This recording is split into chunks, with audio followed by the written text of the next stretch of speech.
This Sunday morning, Donald Trump dominating the national polls now more than ever. Something is going on, and it's beautiful to see.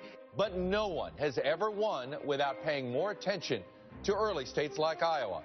Trump is rewriting the rules. Can he rewrite history? Donald Trump joins me live. Plus, last night's Democratic debate.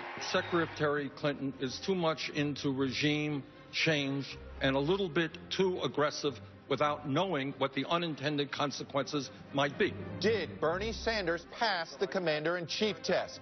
He joins me this morning. And Speaker of the House Paul Ryan says he and President Obama don't agree on much. We're going to have one heck of a contrast in 2016. So why is Ryan confident that he and the president can get things done?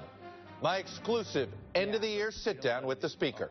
Joining me this morning for insight and analysis are NBC and Telemundo's Jose Diaz-Balart, Pulitzer Prize-winning historian Doris Kearns-Goodwin, Maggie Haberman of the New York Times, and radio talk show host Hugh Hewitt.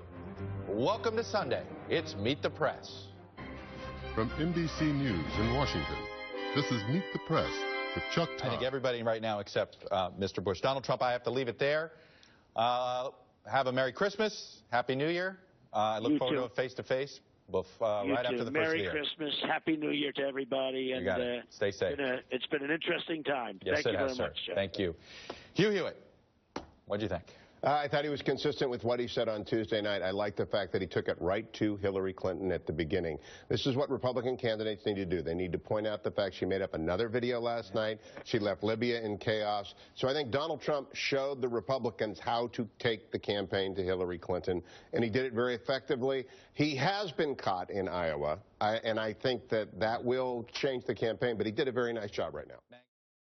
What a show. Panelists here, NBC and Telemundo's Jose Diaz-Balart, Pulitzer Prize-winning historian Doris Kearns-Goodwin, Maggie Haberman, presidential campaign correspondent for the New York Times, and my pal, radio talk show host Hugh Hewitt, who, of course, has been the must-do for every Republican presidential contender. Doris, I want to go to this Marco Rubio, Ted Cruz fight, because I want you to go to Teddy Roosevelt for me a little bit. I mean, are we seeing a splintering of what conservatism is when you're watching Rubio v. Cruz, or is this just a personal spat? I mean, there's something that's personal in terms of two sons of immigrants, the same age, the jealousy, that visceral sense, I'm the one, not you the one. But clearly there's a big difference between their views on interventionism and nativism, their views on immigration. I mean, the thing you realize when you look at where we were right after Romney lost, and the Republican Party was talking about how are we going to get the Hispanics back. Rubio might be proud now that he was part of Gang of Eight at that point. And maybe Cruz would have been saying, yes, I was for legalization, but now it's shifted so much that the ground is taken away. But I do think the Republican Party, as it was in 1912, in my time, is undergoing a major split. And, of course, what happened then? A third party. And what happens then? They split the vote and the Democrats win. It's one of those times when the factions are not simply personal. I mean, Trump is out there possibly in a personal way. But these two guys, I think, and other people represent real splits in the party. And I'm not sure how they're going to come back together again unless Hugh can figure it all out. Jose, is this about immigration or is this about authenticity? Or Rubio. I just think it's about trying to win the primaries, and I don't know that it has anything to do with authenticity or based on any reality. You know, it's like hello from the other side. I don't understand how you can say I'm for something or I am against something when in 2013 you were on the record, like Cruz was, about immigration and legalization. And you know what? I just wish people would define words more clearly, and above and beyond the fact that most people don't even read, I guess, a Senate bill. But you know, amnesty, legalization, it's just as though you throw these words out and you don't look at what it is exactly you're trying to say, because words don't matter, apparently. Yeah. Almost like it's on purpose, not defining those words particularly clearly. I think that this is about, from Cruz's perspective, it's about redefining immigration as a national security issue. And Cruz has been doing, despite what he said in 2013, despite the videos, despite what we know, he has been trying to make the case that he is running against Washington, and that is what he is doing to Rubio. Rubio is trying to say there is no real distinction between us on this issue. Frankly, there are actually a lot of issues where there's no distinction at all, but national security and immigration are the two. I do think politically, the more that the distinction between the two men gets erased on immigration, I don't know if you disagree with me on this, I think it helps Trump. I could be wrong, but I think to the extent that Cruz is less of a palatable alternative to the base, that can only make Trump stronger. Go ahead. I think it's kind of helping Chris Christie, because if you see the new Creed, Creed goes at the English fighter again and again. So Rubio and Cruz are killing each other. And Chris Christie standing over there, he is the Rocky Stallone character who's winning by not being in the fight. I'll also say about your Paul Ryan interview, I was very encouraged by that. Mark Levin is one of my very closest friends. I read the Liberty Amendments and Maritopia, but I think he's wrong. Paul Ryan is a new man who's beginning a turnaround, a workout, a difficult situation for the Republican Party.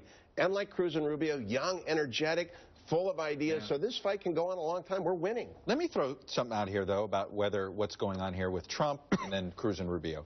I want to show the December poll leader in 2012, 2008, and 2004, and the eventual nominee. Just to remind people that everything can change very quickly. In 2012, Gingrich, December poll leader. Romney is the eventual nominee. Clinton, December, Obama nominee. Dean, December, Kerry nominee. You know, and now Trump is trying to redefine this whole thing, as we discussed. But, you know, sometimes history matters. Well, in the end, history shows. Yeah, of course. Yes. Come on, it was a softball. Well, you know, in the end, you want to hope that the eventual nominee slogs through New Hampshire and Iowa. They learn something from the people. To go back to Tip O'Neill, who you talked about earlier, you know, he said that you have to ask people for your vote. Remember, he had this neighbor, and she didn't vote for him, and she said, why did you vote for me? You're my friend. Well, you didn't ask me for my vote. So unless they're out there in these states and they're really moving around, I don't think they can win it nationally. They think they can. The debates have given them an endless exposure. They have money enough that they don't need the endorsements. They don't need the momentum that comes from that. Maybe we're in a different world. I mean, everybody's saying that. Eventually, I mean, look, none of us can say we're not, because we're already in a different world than we were 6 months ago. Eventually things change. That's right. Very quickly. But we just don't win eventually. Another number, 71%. That's the percentage of Latino vote that President Obama got.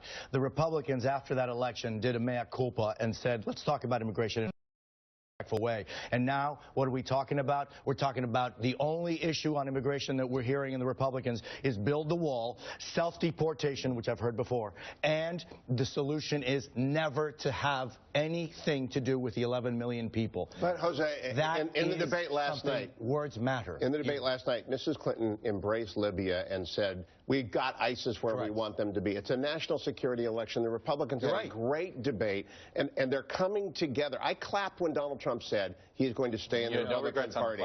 And no regrets, absolutely not, because it means that there will not be the third party that the professor referred to that would destroy the Republican Party. No regrets Immigration whatsoever. Is national security.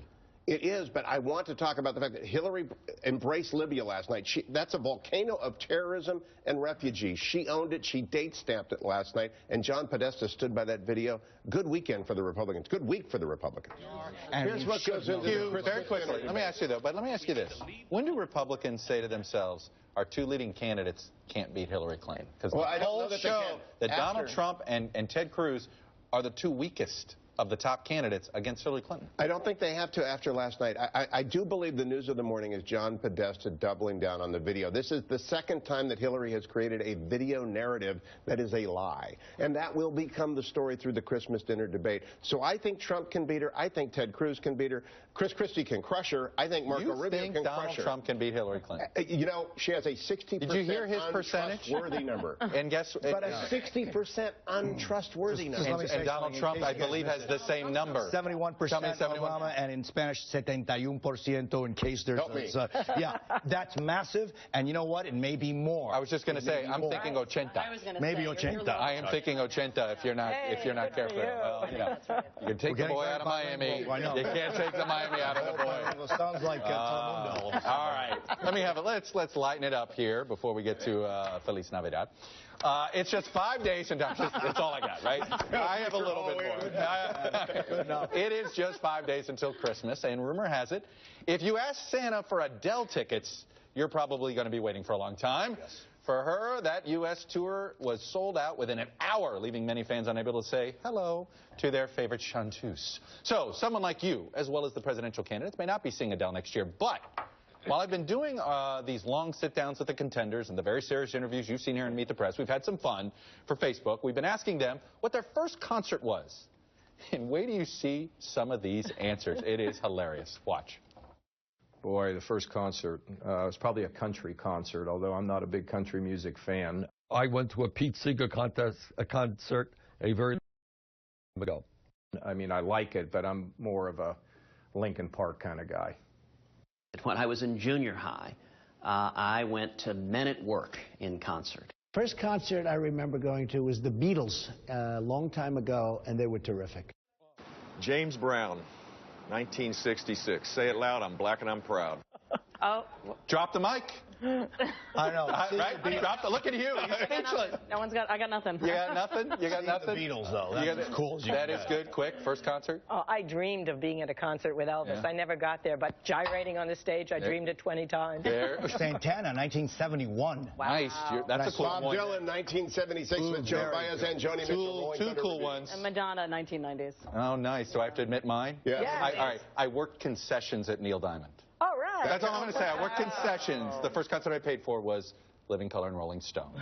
Oh, that's a good one, too. Steel Wheels, 89. That's all right. I went there more for Living Colour, and I came away going, wow. And look who's still giving concerts. Exactly. Not Living Colour. Stones. Not Living Colour. Hey, Merry Christmas, Happy New Year, all those Thank things. you. All right, that's all for today. We'll be back next week. Have a very Merry Christmas. And don't forget, because if it's Sunday, 2 days after Christmas, it'll be Meet the Press.